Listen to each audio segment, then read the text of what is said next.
Mark H McCormack's 1984 book, What They Don't Teach You at Harvard Business School, was a B-school book trendsetter at that time and a bestseller. In a nutshell, what the book talks about is how vastly different life's realities are from what is taught in B schools or what can be taught there.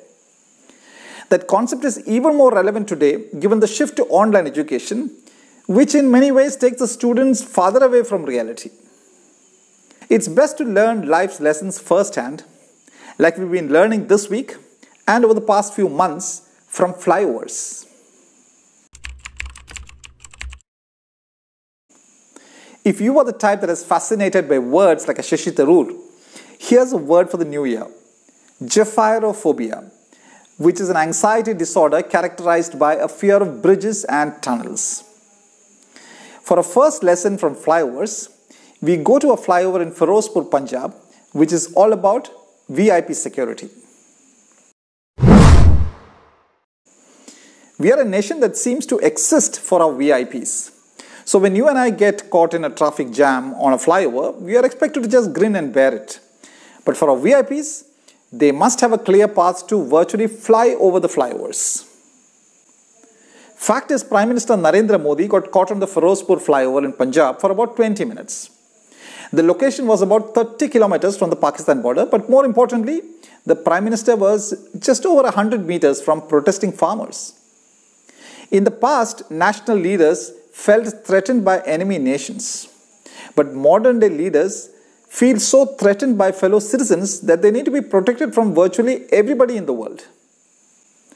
Anyone who is even remotely knowledgeable about security drills in the SPG Blue Book will know that it is simply impossible for an Indian Prime Minister to find himself suddenly trapped on a flyover and be told that his road is blocked by some protesters. Was there no warning vehicle? No advanced security liaison? No pilot? No decoy? Was the route not sanitized at all? I'd like to believe all of this was a drama. To believe otherwise would be believing that our SPG is some tin pot organization that is taken aback when Google Maps says rerouting for about 20 minutes. That can't be. There was more absurd stuff. The driver ended up taking the vehicle to the top of the flyover, which left the PM virtually stranded and a sitting duck for any sort of attack. And besides the security aspect, there was another learning. Had it been 2014, Narendra Modi would have in all probability walked up to the protesters and charmed them with his words. Seems that equation with the crowds doesn't exist anymore, at least not in Punjab. This, of course, was not the first time that an Indian Prime Minister has been embarrassed thus. On the night of October 31, 2006, does that October 31 ring a bell? Yes, the assassination anniversary of Indira Gandhi. Prime Minister Manmohan Singh's convoy was stranded in a leaky underpass in Thiruvananthapuram, Kerala, when the pilot vehicle lost its way. Security actually was shoddier in those days. At the wheel of the pilot car was a taxi driver, Shiju. On that occasion, I wrote the editorial for the Economic Times. Driving Dr. Singh, taking the Prime Minister for a learning ride. For our next flyover lesson, travel some 3,000 kilometers south to Edappal near Kozhikode, Kerala, where a flyover was inaugurated this week. Flyover lesson 2, Edappal, Kerala. Flyovers are COVID-free. Kerala's left government must be second only to the Scott Morrison government in Australia in its iron-handed rules for COVID time.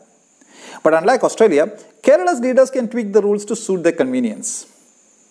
So this was the scene on the narrow Edappal flyover when it was inaugurated by the Public Works Department Minister P.A. Mohammad Riaz this week. The learning? Flyovers are COVID-free. That must be why Kerala permits only 20 at a funeral, but 2,000 on a flyover.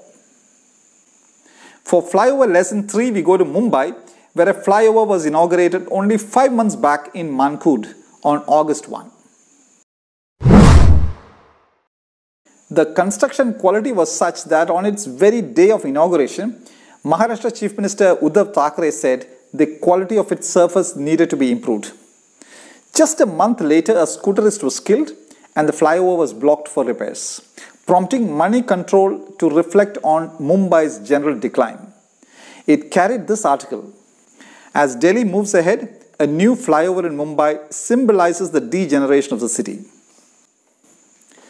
Different flyovers teach us different lessons. Of course, none of which is taught in Harvard Business School or elsewhere.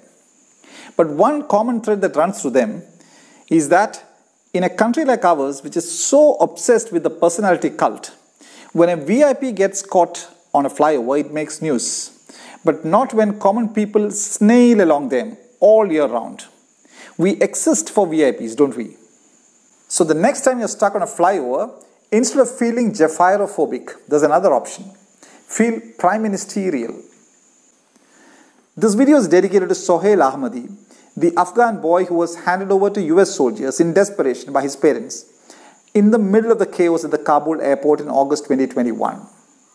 Now 7 months old, the baby has been located at a taxi driver's home in Kabul and reunited with his relatives this week.